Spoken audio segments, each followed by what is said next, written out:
Avui farem un entrant senzill, que requereix però d'un temps d'elaboració, ja que la carbassa i la ceba es fan al forn. La resta és mató de cabra, que pot ser mató normal o el que vulgueu, qualsevol tipus de formatge fresc d'aquest tipus, una mica de rúcula, una mica de picant i unes quantes de nous.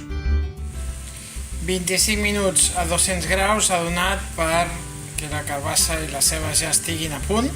Ara les traurem del forn, les deixarem refredar i muntarem l'amanida amb la rúcula i el mató de cabra.